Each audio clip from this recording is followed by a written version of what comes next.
Good morning. Good morning, everybody. Good morning, everybody. It's Sunday morning. It's the 23rd of August. I've been off for another week. I was kind of off for a week, came back for a day or two, and then went off again for another week. So I am super chilled. How are you, Duncan?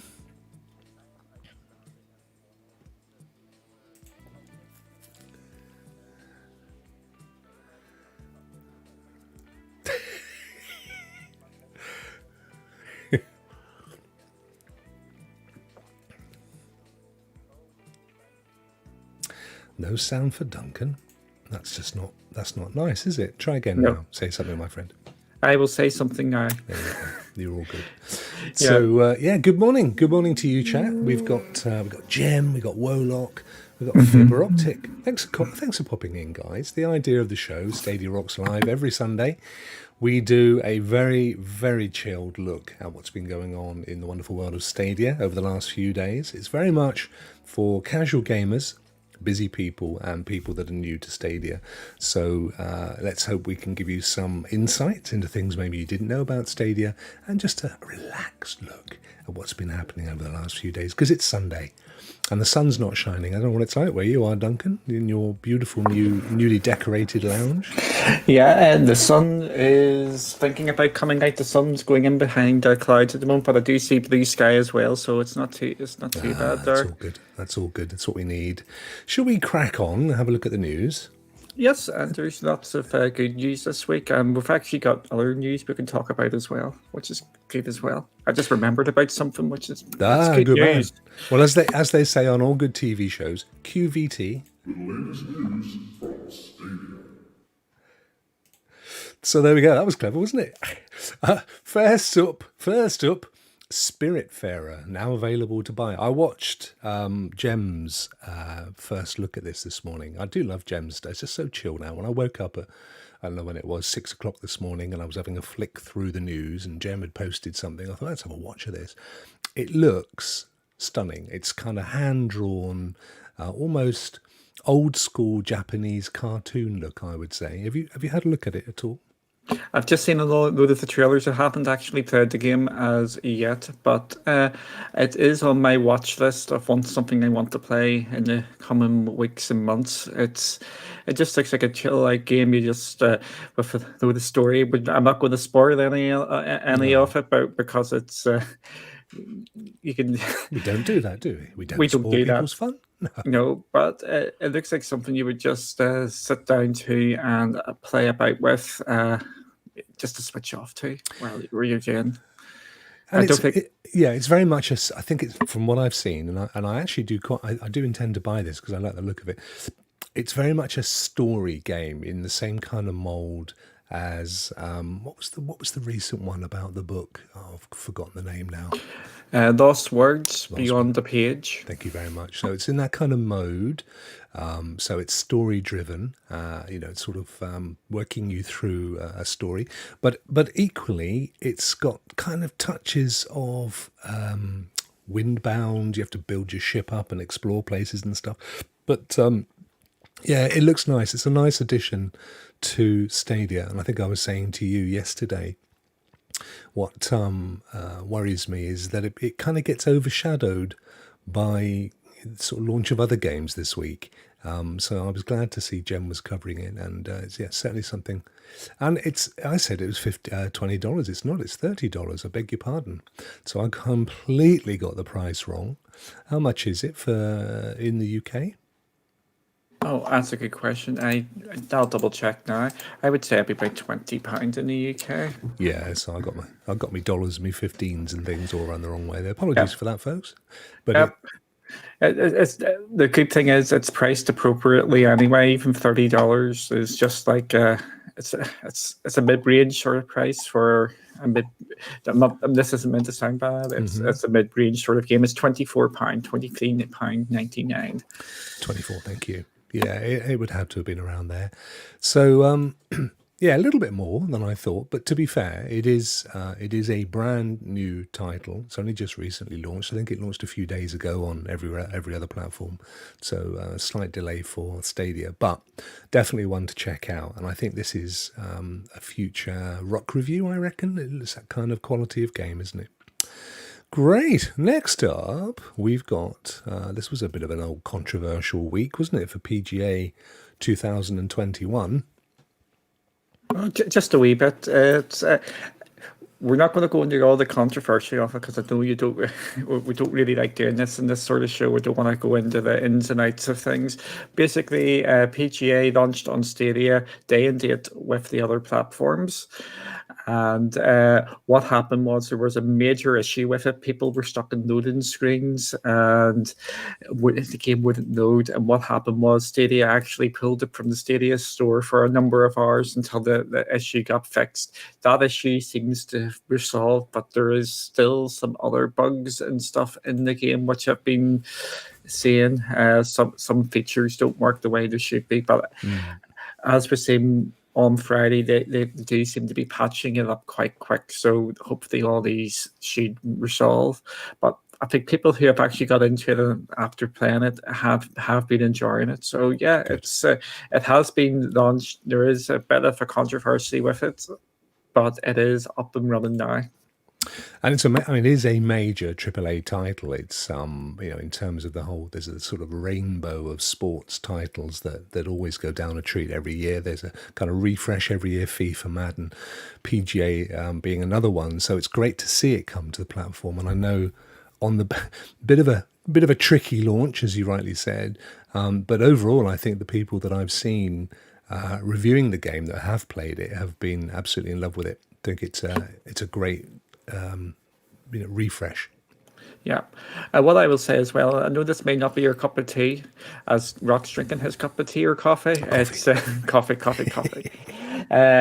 This is a bigger game than people realize, just by the amount of people who have been interested in when the game was launching on Stadia. I can tell you this game is quite massive, and we're not talking FIFA levels, but I think it would actually surprise you how big this game actually is and how many people are actually we're looking forward to the game. So yeah, so it's going to be what I'm going to check out at the right price. I'm not a big massive golf fan, but I did like Tiger Woods golf when EA were doing it, but I always got them when they were a wee bit cheaper. Cool. So, the best version of Tiger Woods was on the Wii.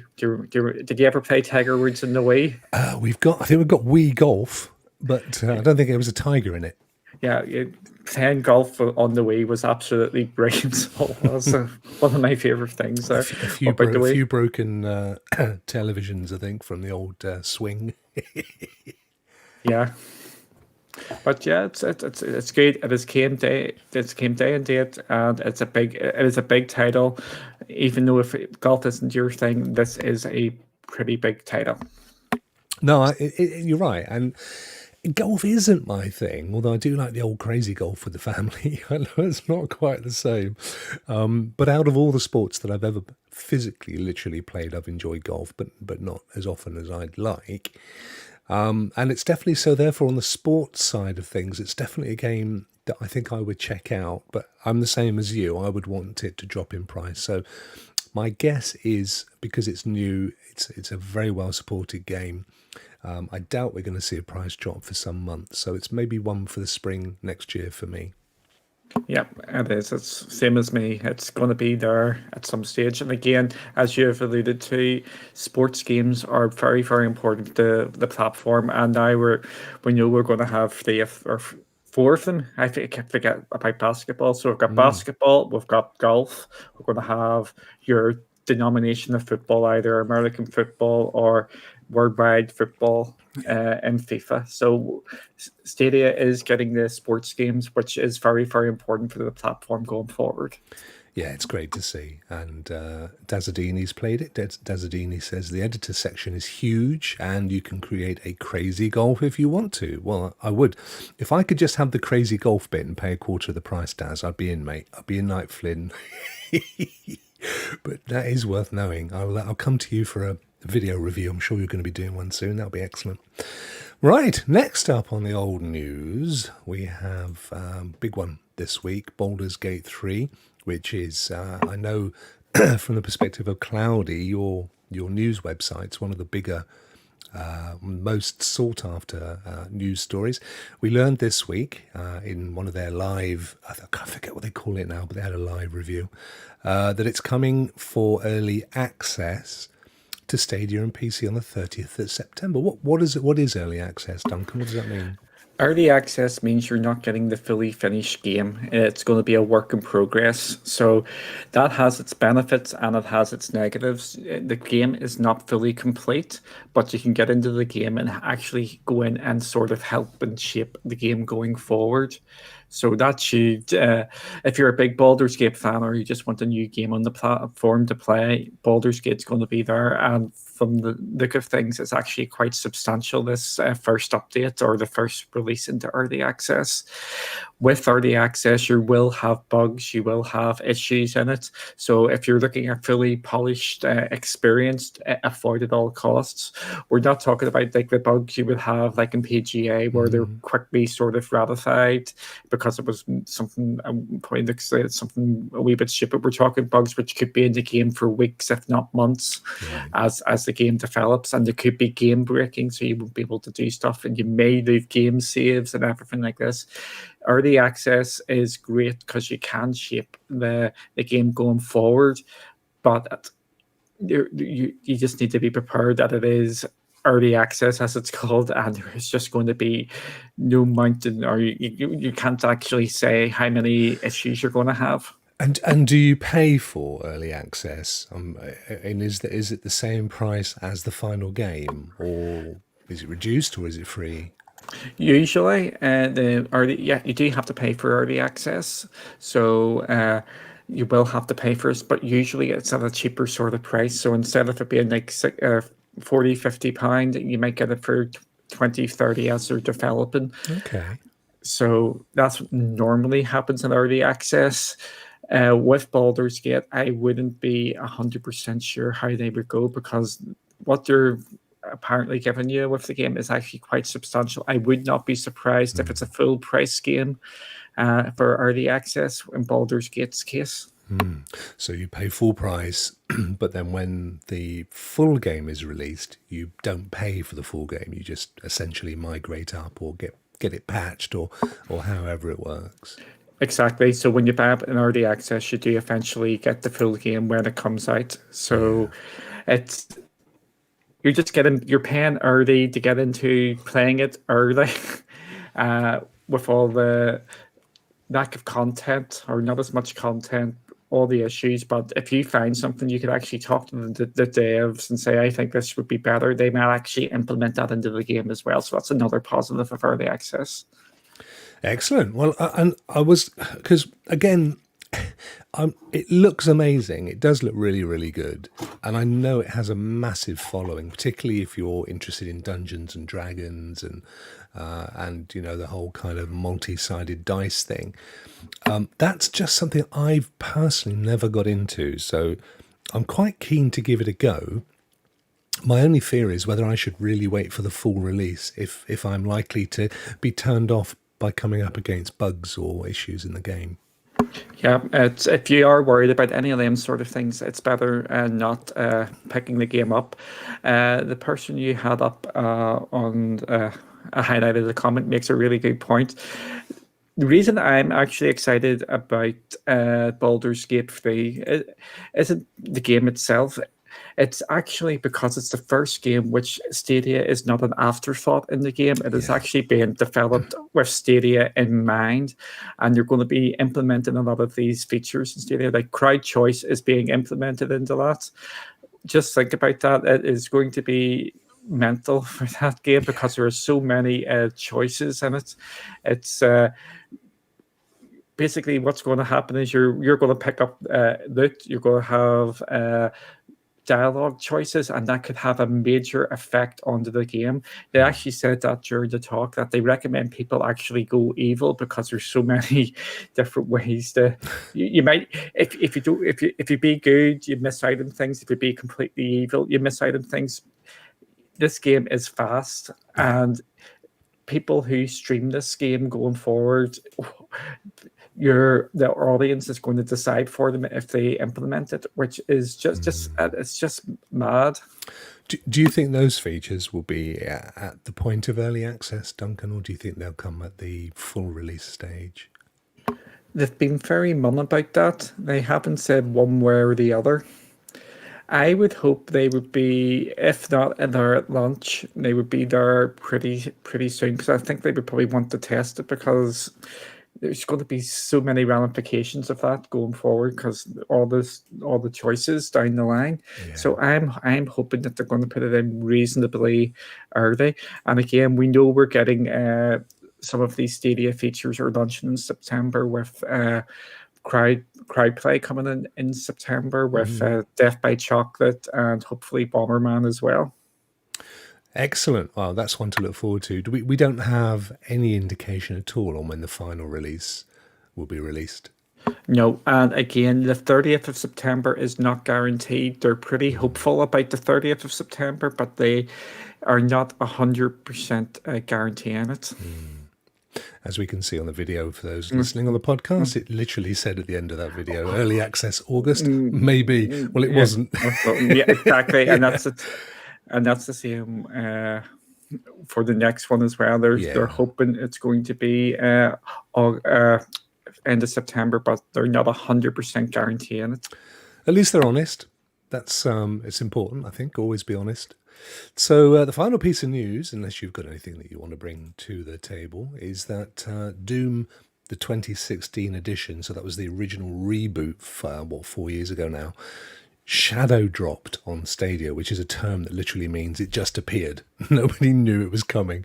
Well, we kind of knew it was coming at some point, because it was the original test example that Google used to show developers how well Stadia worked back in the day.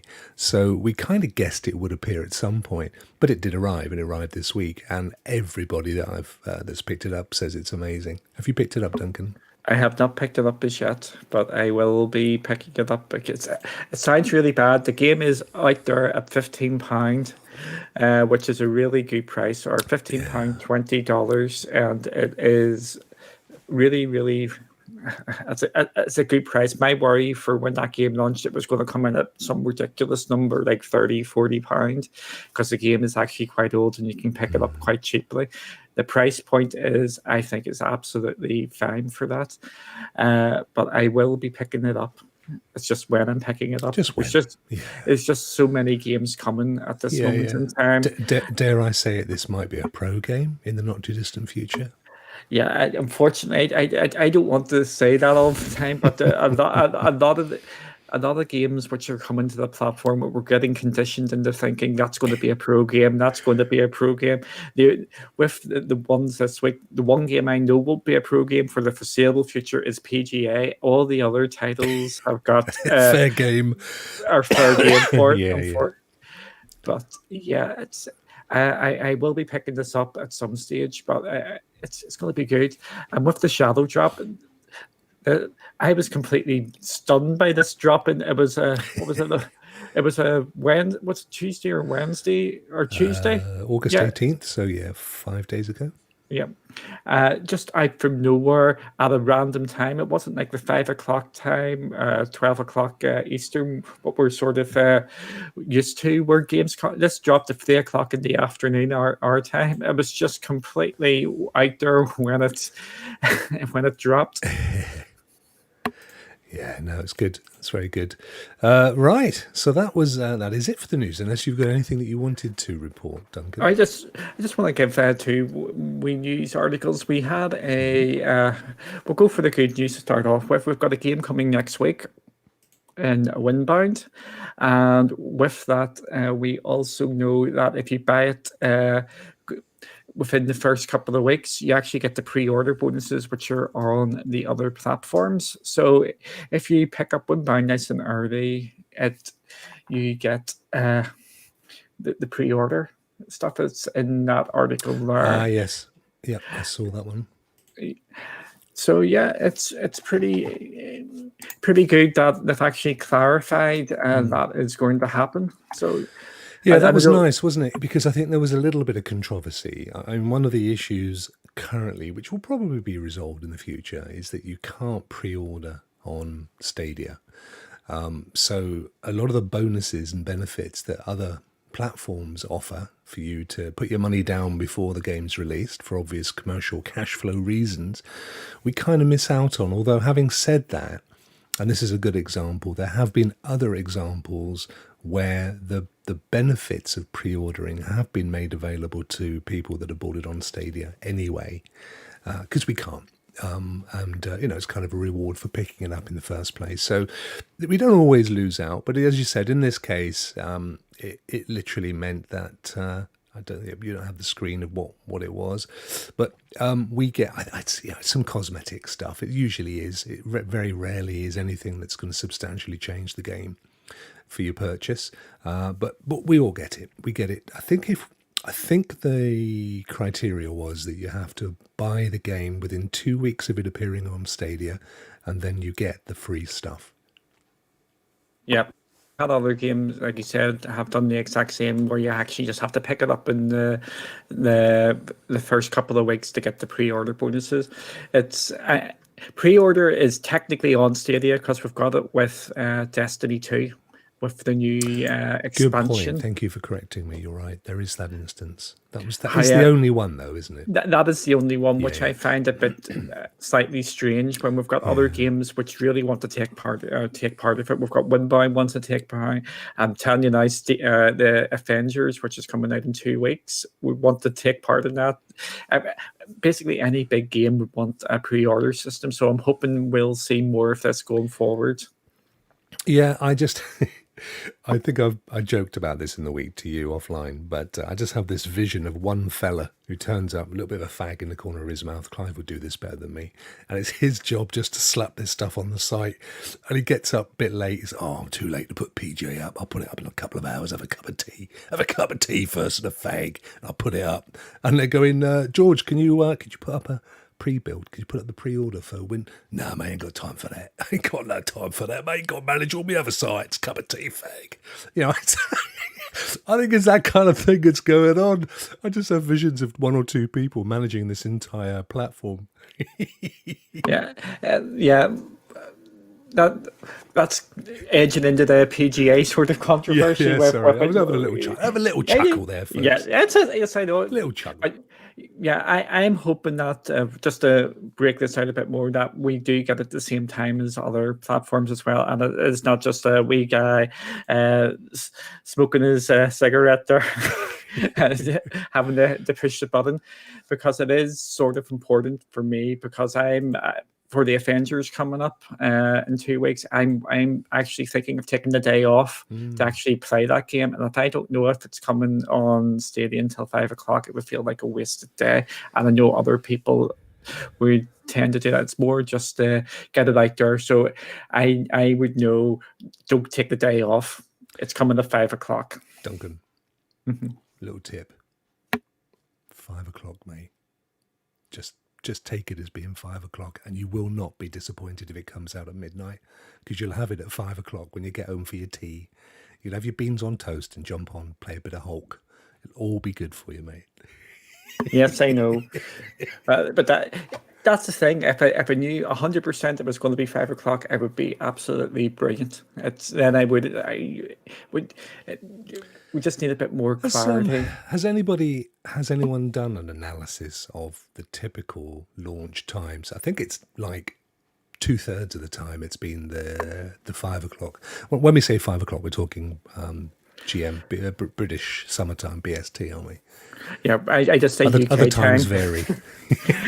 I just say UK time, so it's the usual time, which is 5 o'clock. 5 or 6 o'clock-ish. Depends. Yeah.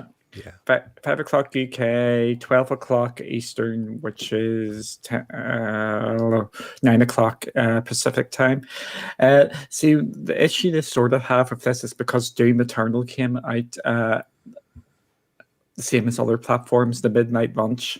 So I'm hoping for the bigger titles they actually do at the same time. It's just some clarity. But again, it is a big issue, but it's also a tiny issue. It's one of them you can make it into. I know, but I do get the reasoning. I mean, I do understand fully. You're not the only one. There were a lot of people that signed in at midnight or thereabouts to get PGA because the developer 2K had said that's when it launches. But I think it's safer to think that George, with his cup of tea and his fag, logs on at 5 p.m. UK time, and that's when he presses the button. And if you do that, I think you won't be so disappointed. Yeah, and the next piece of news I was going to talk about is we may be getting a game called. It's from a Chinese developer. Right. It is called Black Myth Wukong, and it looks amazing. For me, it just looks a really fun and nuts game. There's a 13-minute gameplay trailer, and they have mentioned that it is coming to all mainstream consoles and PCs, along with cloud platforms that can run the game smoothly, and they are being considered. So touch wood, that should mean it's going to be coming to Stadia. So this game is on my radar, something shocking. Now, I think this is the story of Monkey, isn't it? That very, very famous Chinese story, which anyone of my age or thereabouts will remember as a kid. It was after school TV treat, bit of Monkey and Trippy Tucker. Monkey! You know what I'm saying, folks. And I think this is what this is. This is essentially the legend of Monkey, although I'm guessing that Wukong is the Chinese for that said legend or hero. And it does look great, you're right. And you can be an insect and fly around, and I mean all the cutscenes and the graphics are just right up there, aren't they? Is this next gen, or are we going to see this before? It just says all mainstream consoles and PCs and cloud platforms. It doesn't actually give actual which platform specifically. So I would say it might be a cross-gen, but I'm probably leaning more into it'll be a next-gen title. Especially with the cloud platforms that can run the games smoothly. So I think that's maybe indicating that Stadia may need a bump to get it to work. Duncan, yeah, I just had a brain fluffle. Wukong, Monkey, King Kong, Monkey. Kong is must Chinese for monkey, mate. It's got to be, isn't it? It's got to be. I worked that out all on my own. Yeah. Just to add in a bit more, this is we've actually had a game sort of similar to this, and it just went out from my head. But it's Journey to the West. Yeah, it's Enslaved Journey to the West. So that's the old game which this was based on, or not the story was based on. But it's the saga is called Journey to the West. So that's where this is all the monkey thing is taken from. Do you know what I'm finding quite interesting? And this again relates to a degree with Marvel Adventures, in that the quality of graphics right now at the literal end of the current generation of consoles is insane. I mean, if you put this, or even Marvel Avengers, which I know we've been playing the beta, or it's not a beta, is it? It's a pre-release demo, but we've been playing that because it's been available to play across everywhere but Stadia. And the graphics in that and this are just eye-wateringly good, aren't they? And if you said to me, these are next-gen graphics, I go, yeah, I can see that. They look pretty darn good. So to me, it's kind of a mark of where developers have got to right at the end. And then you sort of imagine what we can expect. Not initially. I think they're going to be good for the next-gen consoles, but they're still going to be using a lot of the tools and the techniques that have been honed from the limitations of the current gen. But imagine in 6 to 12 months' time where they've gone, yeah, we can do this now. And the stuff that we'll be seeing when this looks almost photographic, doesn't it? It's amazing. Yeah, it's just absolutely mad the way the graphics are now. And again, it's. I'm going to say something that would be me saying anything without being a bit controversial. I think we're actually getting to the point where we're getting diminishing returns, it's called, where the amount of effort to actually get it much better is actually not worth the hassle. That's a very good shout. Yeah. And I think we're basically approaching that point now. We've had a number of high profile developers and publishers, studios. Do you remember the Unreal Engine 5 demo? Yep. We had some high profile people come out and say, yeah, that is absolutely 100% durable. However, doing it for a whole AAA game would cost an absolute fortune. I think we're going to be seeing the graphics are going to be, they're going to get more shiny and all that, but we just need to keep our expectations sort of in check as well, because the graphics are amazing, but the amount of money this is going to cost to actually put it through the whole game is just going to be astronomical. We've actually had a Twitter discussion about this today, about the price of games. If we want that sort of level of game throughout the game prices are going to just go through the roof. Well, or they need to increase their markets, because of course that's another way that you keep your margins up. And that will, of course, mean going into new untapped markets. And that comes all the way back to why we've seen Stadia or we will be seeing Stadia and Xbox. They don't call it xCloud anymore, do they? Game X thing opening up in India, because that's where they need to gather the additional sales to keep the margins the same, to allow them to spend more to develop games without pushing the price up. So if you're in the same size of market and you're putting in twice the effort, you need to increase the price. If you can double the market, you can spend double the amount on the game and still keep the margin. That's the key. So, it's about expansion into other markets. So I do see that. I can see that happening. I think actually one of the bigger issues for me, and it may just be because I haven't quite got my head around how next gen's going to work yet, but all of these photographic high quality 4K to 8K, because that's what they're working towards. All of those textures are huge. I mean, they're absolutely massive, and they have to be. So there's a massive library of these textures, which are then painted on to these different surfaces. So when you zoom in or you get close up, it all looks very photographic. And obviously the closer you get, if it still looks good, it has to be in a much higher resolution in the first place. For me, it's going to be about storage. And that comes back to the limitations of hardware, wherein if you've only got one game on your hard disk, which is a massive 8K, gorgeous, Call of Duty type game, that's all you're getting on that hard disk. But if you're into cloud gaming, it's irrelevant, because that's the host's problem up in the cloud. All we've got to worry about is buying it. Exactly. And just think, I'm just getting my dates right here. Tuesday week, I'm going to say this, the 4th of September. Mm-hmm. Just think of the amount of games we're going to have on Stadia on the 4th of September.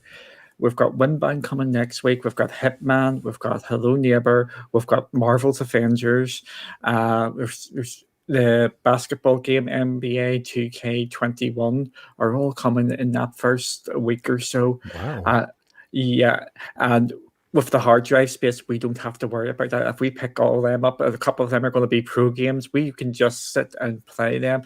So we're entering a very, very exciting time for Stadia, and I think it's going to be, I'm not saying make or break, but I think we're going to start to see Stadia hopefully kick on and actually show why it's such a great platform in the next couple of weeks. That's a good shout. So that's next week. So the 4th is Thursday, I think. It's not next week. It's the week after. We're starting to get Sorry, games next. week after next. Yes, sorry. Next week we've got Windbound at least coming. Then the week after it is just going to be we've got our 2 pro games which we already know about with Hitman and Hello Neighbor. We're touch wood. I was going to say obviously we're going to get more, but prior experience would tell us we're probably going to get us some more games on top of that, and there may be some shadow drops there or games we weren't expecting.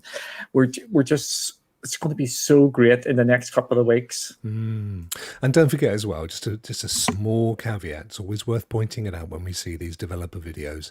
This will be footage from a development box. It's going to be a high-end graphics card PC specifically to output the highest quality looking game, because this is early promotion for these guys. But on a PC and a next-gen console, which, by the way, next-gen consoles are higher specification than most affordable gaming rigs are today, which means at $600 or whatever the price likely to be, they are ridiculously cheap. And then your cloud gaming platforms, specifically Stadia, because right now that's the only one that is a platform. The others are windows onto other people's platforms. So this is the key thing. That quality of graphic, I think, we're getting to the point where when we see these pre-release videos, we can be fairly certain that that's what we're going to get when the game launches, as long as you're buying the PC, the next gen, or the Stadia version of the game. Yeah, these are running as best as they can. Some developers have actually realized that, and they've started showing proper footage of games like Baldur's Gate, which we talked about earlier. They're showing things, warts and all. They're saying this has got issues, but most people actually show the game running in the best possible light. Of course. Yeah, and some of them are even fictional. I remember watching the video that got me hooked into Destiny back at E3 in 2013, 14, I forget now, where they pretend it was supposed to be gameplay, but it was so clearly mocked up. And it actually bore little resemblance to the finished game. Thankfully, those days are all but gone. We saw the same with Anthem. I think now people just are so wise to it, the developers can't get away with it anymore. So it's good to see. But anyway, this looks amazing. We've taken way longer on the news than we normally do. So shall we flick across, Duncan, to... What's up, Rokk? There we go. What's up, Rokk? I just got to find it. It's all up here somewhere. Where are we? Here it is. What's up, Rokk? I'll tell you what's up. Duncan. Apart from the Stadia Connect, which, I really enjoyed, and of course, Stadia Rocks Live, which I thoroughly enjoy every Sunday morning, UK time, across the world, where can people get the latest Stadia news? Okay, if I try and be completely unbiased when I talk about this. I try and switch off my brain and say you don't run things.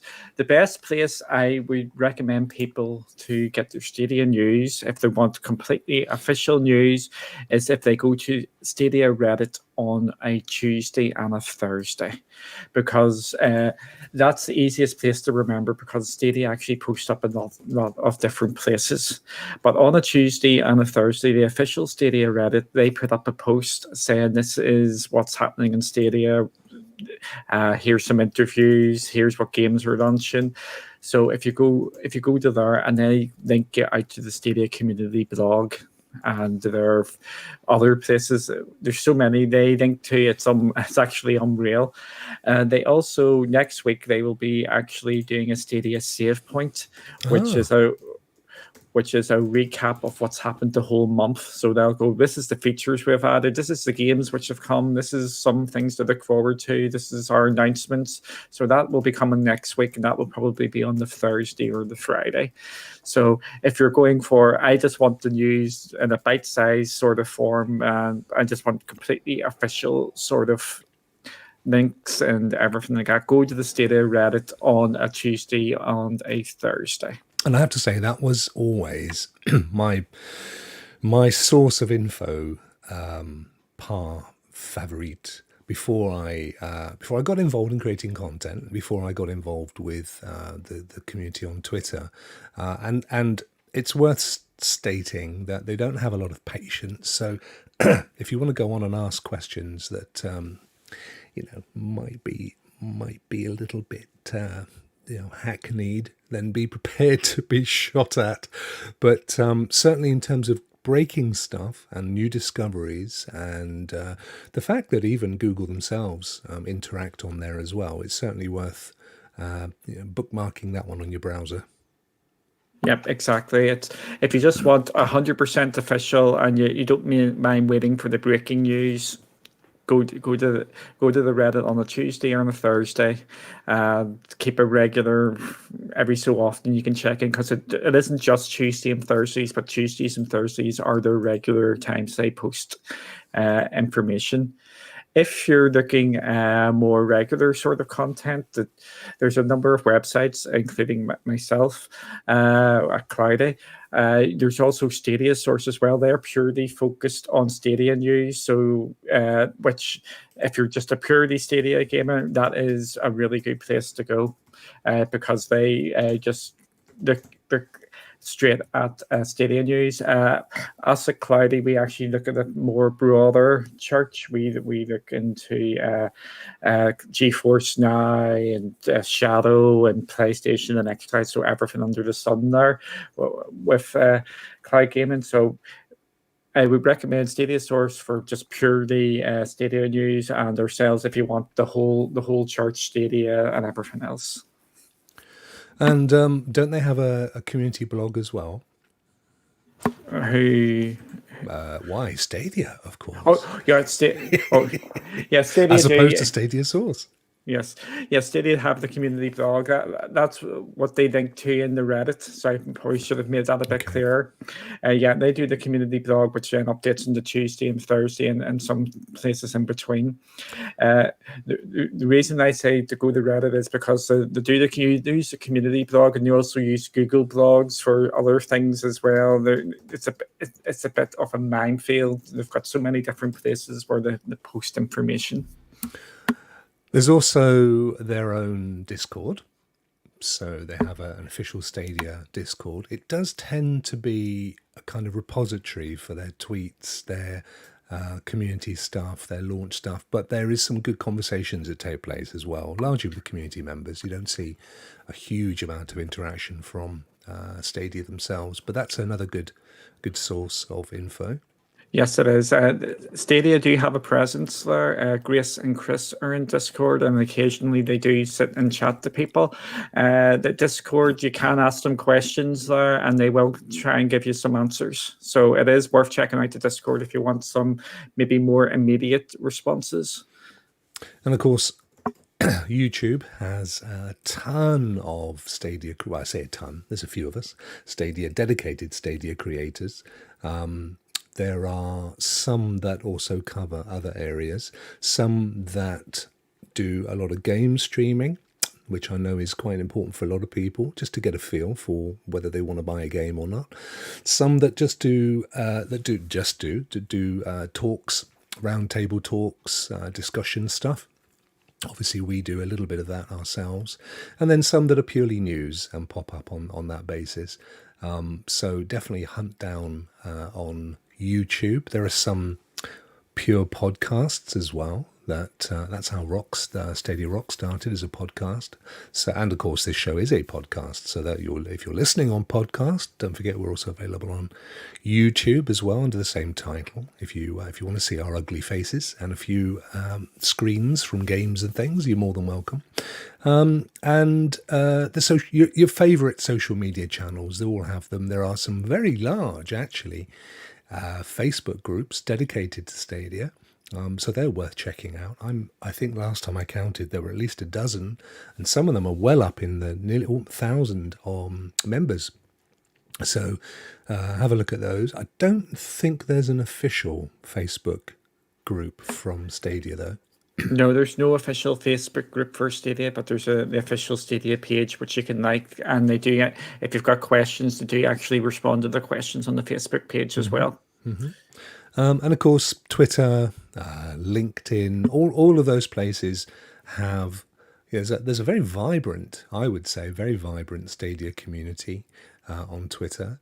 The best way to find them is to look for people like Duncan or myself, and just get into the conversations that are happening. You'll see the good and the great will come and get involved, because it's a very engaged community. There's a great community there. Start following people. They're very welcoming. So if you have got any questions about Stadia, detailed or simplistic, they'll be all very happy to help you, as of course are we. So if you do have any questions, you can always leave them down in the comments, or you can get a hold of Duncan at is it One to Escape at Twitter, Yeah, One to Escape on Twitter. and Cloudy with Games. That's your other Twitter. Yeah. And I'm obviously I'm Stadia Rokks, so you can find me there. So that's all good. Right. Thank you very much for that, Duncan. That was quite useful. Let's move on What's up, Rock? to something other than What's Up, Rock. Poor old Rock. Right, so we are going to review today the Division 2, or Tom Clancy's Division 2, to give it its full title. Just a quick recap on what this is all about. So, unlike most other reviews where people will judge a game on how it looks, how it compares to other games in the genre, is it a AAA, is it an indie title, da-dee-dee-dee-dee. We don't do any of that stuff. We basically come at our reviews from the perspective of me as a pro subscriber, someone who ponies up, as they say, the $10 per month, or the £9 per month if you're in the UK, and gets a number of games for free and other benefits. And Duncan, who represents the standard subscriber, the free subscriber to Stadia. You can literally go in, sign up today for nothing. You get a month's worth of pro trial, but you don't get charged, and you can cancel it on your card literally 1 minute after you've signed up, in truth, and you'll still get the month. But nonetheless, it's certainly quite useful to get a few games and test it out. Make sure it works on your network, because that's one of the key things here. Make sure it works with your setup, because you don't want to get disappointed. So that's how we approach it, from those two perspectives, and we look at 5 different aspects. So, is it quick to load? Can you pick up from where you left off? Is it easy to play? Is it rewarding? And is it good value? And they've been designed to be appropriate to casual gamers and busy people that just don't have the time to invest in really learning a game and spending days and days and days on it. So we come with all of that to the Division 2, which we're streaming here from Kelly and Duncan recently playing. So we should have some laughs if we watch carefully. Duncan, how quickly can we get into this game? I hope that you've got that on mute, whatever you do with Kelly playing. Yes, it is on mute. Yes, quite quickly, it is your standard sort of game. You can get into it, loads up very quickly, get into it.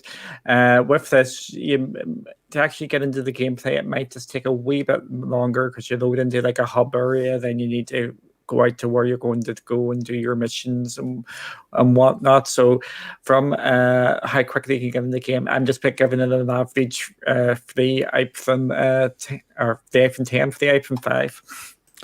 Yeah, it isn't. I mean, standard, funnily enough, in my experience, standard with all Ubisoft games is they have this kind of, you load a chunk of the game to get to your character menu, where you can choose usually one of a couple of players, for example, because you can have multiple accounts if you like. So I think you can have up to 3 different characters, so you can play different styles or as a different character or what have you.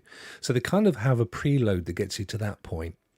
And then if you don't want to set any of that stuff up, you have to then load into the game. And Division in particular is quite a long loader. It's certainly not an instant game at all to load into. So this one is going to score a little bit low on that for me. I gave it a 3. Yeah. You gave it a 3 as well, did you? Yeah, I gave it a 3. Sorry. No, you almost certainly said it. I just didn't listen. Next, can you pick up from where you left off? Yeah, for me, you can and you can't. Again, this is a multiplayer game. If you're in the middle of the mission and you log out and you're in a multiplayer mission, no, you have to start it all over again. It's very much like our Destiny 2 sort of review. It's you can't really pick up where you left off. Your progress is saved. So if you complete X number of missions, they are saved. After you pick up your gear, that's saved. But actually, during when you're actually doing levels in the game, no, if you quit out, you have to probably restart them again. Yeah, and again, we say this nearly every time we review a kind of multiplayer stroke co-op game. Simply, if there are other people in the game with you, there is no way on this planet you can start from that point without asking them all to come in and start with you. So just bear that in mind. If you quit halfway through a mission, the chances are that you are not going to be back in the same position. Now, you may be in the same position on the map, but if there were a dozen enemies over there and some loot over here, etc., that's all likely to change when you log back in. So the short answer is that yes, you will come back into the game and be able to pick up that mission and probably be at the last checkpoint, but you're not going to be literally at the same point that you left off. So I gave that a 3. You gave it a 2. Very low. How easy is it to play?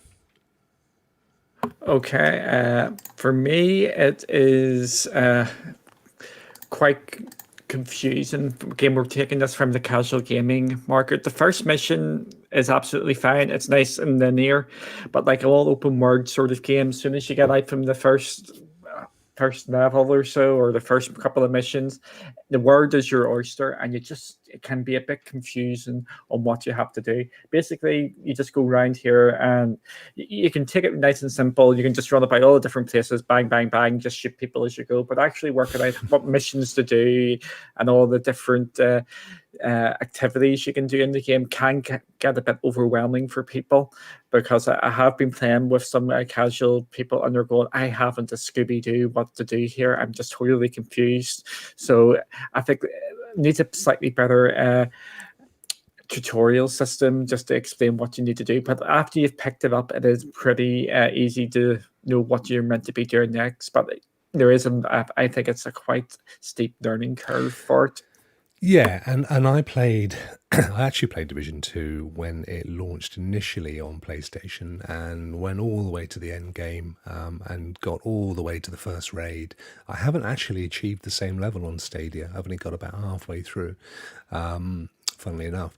But yeah, one level I agree, it is relatively straightforward to pick it up. There's some controls that are a bit unique to Division, which you've got to kind of figure out. The ability to sort of heal yourself and so on. And it gets confusing if you switch to keyboard and mouse because there are lots of keyboard options here. So if you can stick to controller, it is a little bit easier to play. But there is a fair amount to the game to really get into it. And it's another one of those games where if you're looking for one big game, your kind of main game that you want to get into, play with your friends occasionally, maybe a Friday night after work, do some gameplay with friends and stuff. There's a lot in this game to let you do that.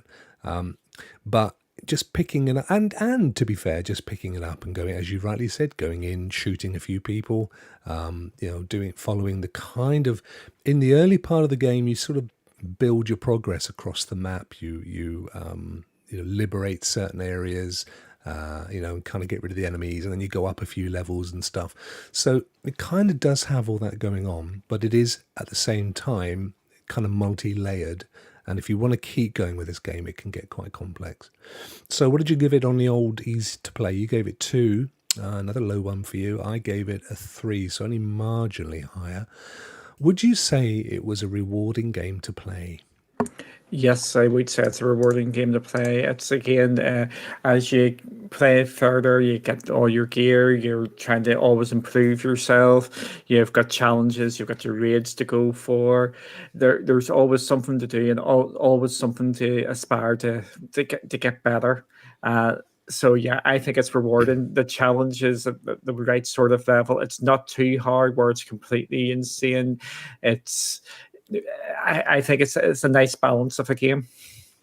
See, you're right, and I mean, just literally on the box, it's incredibly rewarding. I mean, it's a progression plus loot based game.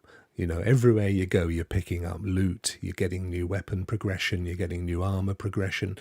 I would say, and this kind of falls back on the last ease of play, the one thing that I've struggled with Division, both on PlayStation and on Stadia, because it's the game, it's nothing to do with the platform, is the stats are insane. When I pick up a gun, it's a bit like I had the same issue with Borderlands. It can take so long to work out whether the gun you just picked up is worth, replacing a gun that you've got, or upgrading the gun, or all that stuff. Again, if you are really into this game, then it gives you good reason to keep going, because you can go back to your base of operations, and you can, if you've got all the right materials, you can upgrade a gun, take it up to a higher level so that it keeps your overall score high. But if, like me, that stuff I just go blind with it. I'm like a rabbit in the headlights. I love games like Assassin's Creed or Destiny, where it's just obvious because it's got a higher number than the one I've just replaced. So I know that it's got to be better for me. If not, I break it down and that's me. That's just me. But that's, I think, again, the mindset of somebody who hasn't got a huge amount of time or patience. And this game requires you to really get your head into the stats. If if you used to love playing Top Trumps with your mates, the old card game, and you look down the stats and see how it compares to see which card, then you're in seventh heaven. But I've stumbled on this across all platforms, playing it that way. Having said that, it is still rewarding, however. There is good reason to play this all the time. You're progressing, you're getting loot and so on. So I gave it a 4, and so did Duncan. Duncan also gave it a 4. Can I just make a wee quick point here? Yeah, of course. With what you're discussing with the numbers and the gear, that's what I like about the Avengers. You don't have to think, because there's actually a trigger. You can say upgrade my gear to the whatever. L2. Yep, and there away you go, and Yeah. just automatically, and you don't have to think. I think more games should do that for more casuals or people. You're absolutely right. I love that feature. I don't have to think. I tell you, the other game that does that is Warframe. Because a Warframe, it's not sadly available on Stadia, but it is freely available everywhere else. I'd love to think, and I suspect it will come to Stadia eventually. But the great thing is, again, it has a very massive progression tree within Warframe, where you can just collect loads of cards and they all do different things, mods and things for your character. But it can be absolutely insane trying to work it out. So if you want it, there's one button that goes, I'll find the best ones for your character and load them up for you. And as you rightly said, Duncan, that's also coming in Marvel Avengers, which is why that game is going to get a high score for ease of play. When we do finally review it, it'll be coming out in a couple of weeks, and we will be reviewing it in time, folks. May even do a little live play on that one.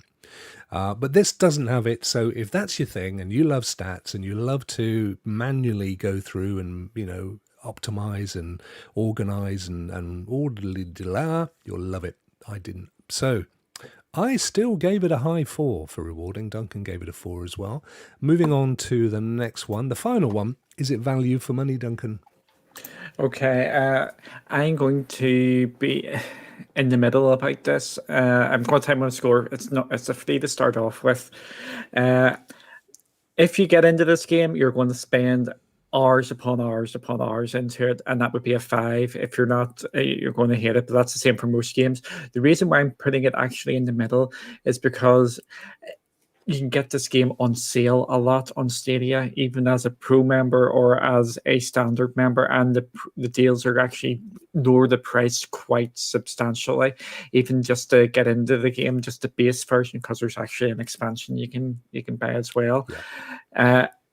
if you're coming from a hardcore sort of mentality, this is the number one game I think which showcases Stadia. Even though some of the scores have been low, as you can see in the bottom right hand corner there of the screen, on the gameplay, that is Kelly's Village Brand, which you can actually see in the game. That's the Stream Connect feature. So this game is a showcase title of what Stadia can do. But from a value for money sort of perspective, it's in the middle because it is on sale a lot and you can get into it a lot cheaper. So I wouldn't pay full price for it. I would actually just wait until it's actually on sale. And for our podcast listeners, what Duncan was referring to there is that you can, if you're playing multiplayer, you can see the screens of what your colleague is seeing to the right hand side of your gameplay, and it's the same as well I think with Breakpoint, Tom Clancy's Breakpoint, another Ubisoft title that's available on Stadia, and again it's a unique Stadia feature, so that's really good, particularly if you're wanting to see you're all kind of looking in different angles within a fight scene. You can see what's coming up behind you and stuff, so that's really cool. Yeah, I would say I actually gave this a high five. Has it ever been a pro game, a claimable pro game? No, here's your geeky stat. There has been no Ubisoft games as a pro game for Uplay Plus reasons, I would assume. I was going to touch on that as well. So the reason I gave it a 5 is that I do think this is a great game. Most people that have bought it love it. I've never heard anybody ask for their money back. If you play with friends or family, it adds another dimension. It's a really, really good game. So, for me, if you're looking for that kind of main game that you're investing in, as I've said, maybe you do have a couple of hours a week where you really want to get your head into a game, this is the one. This plus Destiny plus Red Dead Redemption, there's a few of them, but that's why I gave this a high score of 5. As Duncan just said, we just don't know when that Uplay Plus is coming to Stadia. We suspect it'll be this year still, before Christmas. And this will be a game on that. So you might... I hesitate to say this, but it could be coming up in the next month or two.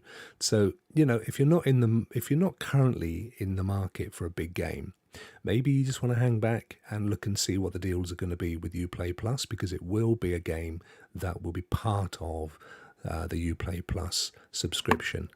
So one to think about, but definitely a high 5. I gave it a 5. You gave it a 3, Duncan. You weren't so convinced on the value. Yeah, again, it was more because it's on sale a lot. Yeah, so I want to make just one more quick, minute point about this. This is an online game where you're playing multiplayer. This game has cross-play with PC, so you don't have to worry about numbers in this game, because the number or the player base is going to be pretty high in this game. That's a really good point. Thank you for raising that. There are a few of them. They're growing in numbers, but you can play with PCs only, not other consoles. So with PUBG, for example, you can only play with other consoles and not PC. Here you can only play with PC and not other consoles. But they do... am I right in saying, though, that they have to be playing with a controller if you're playing with another... Or you have to be the same? No, that's on PUBG. That's the same. PUBG on this. I think this is just... doesn't matter. Okay. It also, we haven't really said this, but it's also worth just pointing out, there is a multiplayer or player versus player option called the Dark Zone in Division. So, if single player kind of mission, we've talked about progression through quests and missions and so on, but actually if player versus player is your thing, the same with Destiny, you don't, once you've qualified in the game, you don't have to do any of this other stuff. You could just go in there and kill some real people legally. What better fun? So that's worth pointing out. But anyway, there we have it, folks. That's our Rokk review for the week. Overall scores, well, for me, and probably one of the first times in a while, I've given it less than 20. but I have given it 18 versus Duncan, who has given it 14. So one to think about if you're a casual, busy person, but not a definite go out and buy. Yep. For me, just well, like I said earlier, this is for me the showcase title for Stadia at this moment in time. But we're looking this through the eyes of a casual gamer, and I'm looking. You have to pay it, and the discounts aren't as big, and all that sort of carry on. But if you're a bit more than a casual gamer, I think you would know about the Division 2, and I would recommend picking it up on the platform. Great stuff. Thank you, Duncan. Right, it's time for Ask Cloudy. Hey, Cloudy, said a person on Twitter at some point this week. Can I play my Stadia account at a friend's house? Yes, you can. It is actually quite easy to do. All you need to do is bring your phone with you, and away you go. As long as you've got your. I'm assuming this question was about playing it on the TV. I guess so. Yeah. So as long as that person's house you're going to has a Chromecast, you can bring your Stadia. I will rephrase, a Chromecast Ultra. If they've got a Chromecast Ultra on their TV, you can hook that up and you can play your Stadia on that because you'll be picking up from your phone. You would need to connect your controller to the Wi-Fi to do that, but yes, Stadia is the perfect portable console experience there is because all you need is the Chromecast Ultra and your controller if you want to play it on the TV.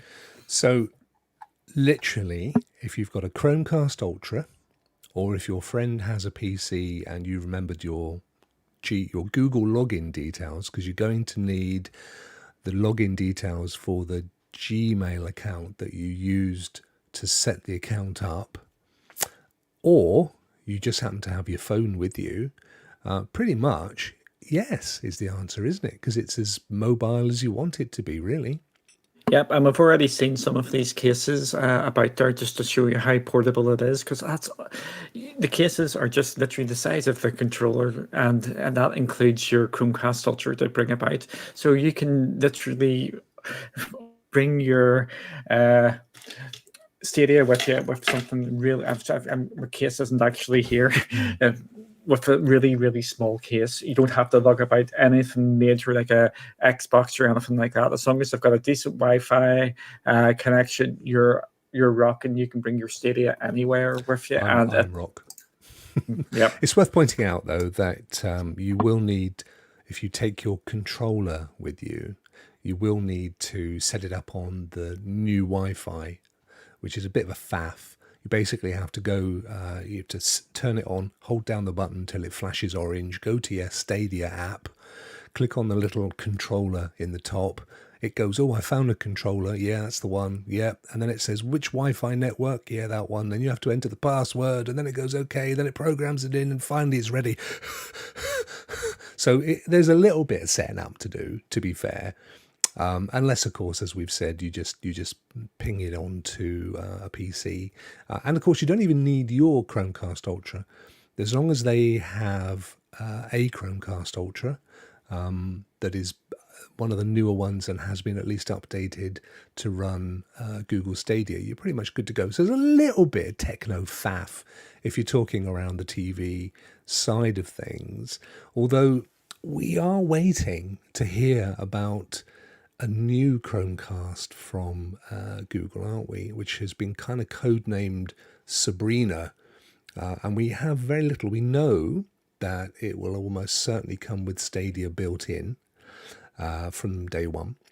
And we don't know yet, but it may be an easier setup process as well if you've got a controller and not necessarily a Stadia controller. So that's one to keep an eye open. My guess again is probably around Christmas time we'll be looking at that one being rolled out.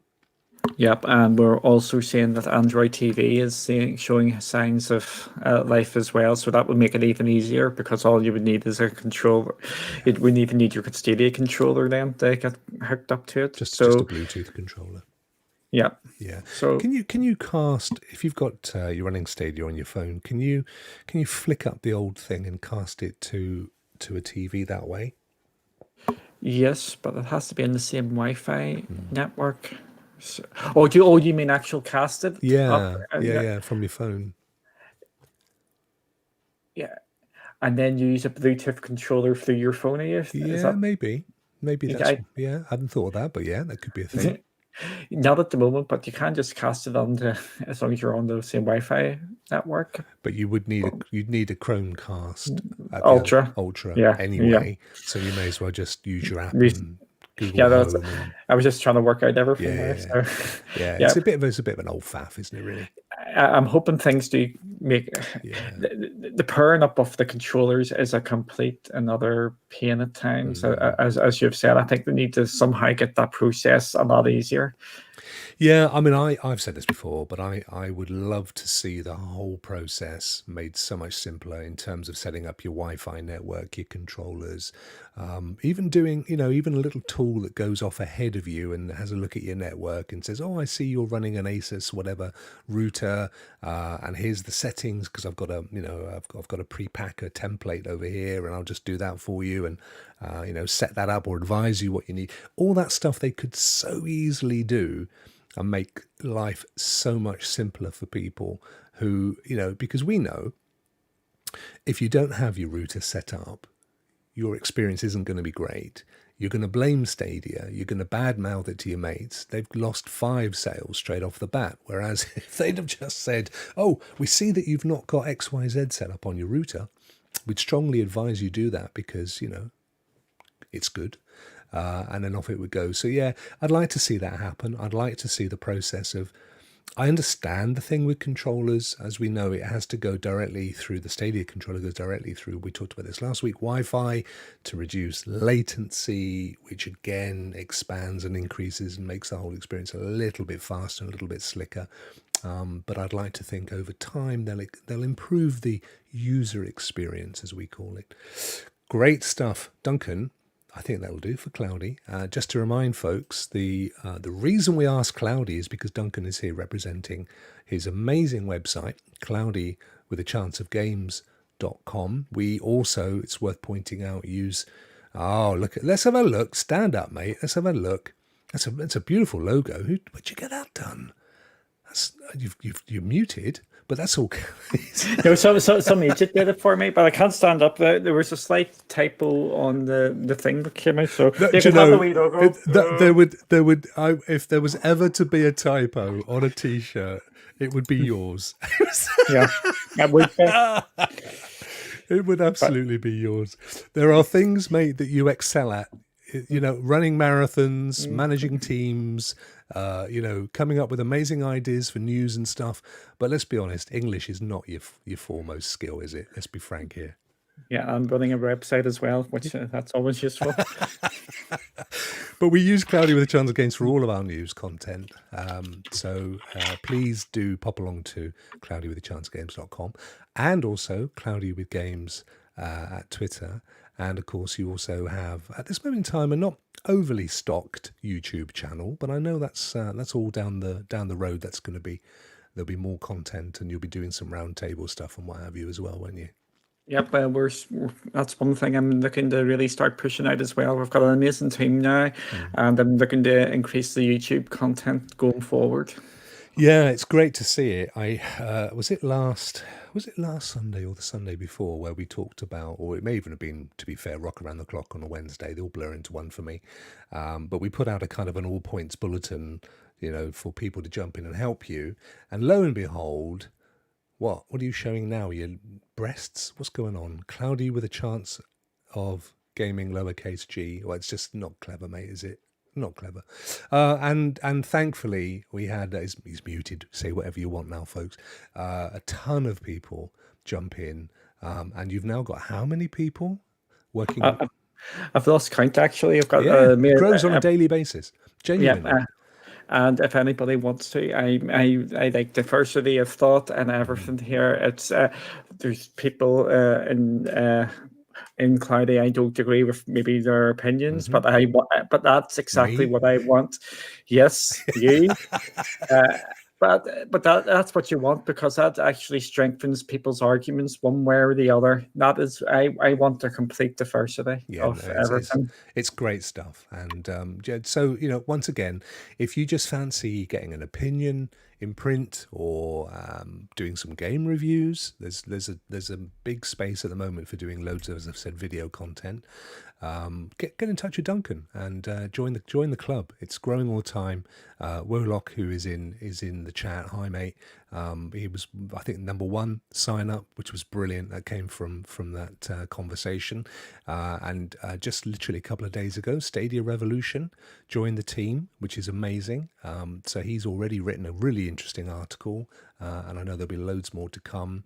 I think Barry put up a first view or how to sign up a game, which is PGA. Lots of good stuff. Anyway, look, I've oversold you, mate. You're not getting paid that much. Yes, I know. Look at that. He's lost his. He's turned into a pizza. Wow, classic stuff. Let's go back here, and so I can say. So what happens? You see, mate. The old. It's your own fault. I'm blaming you. Yeah.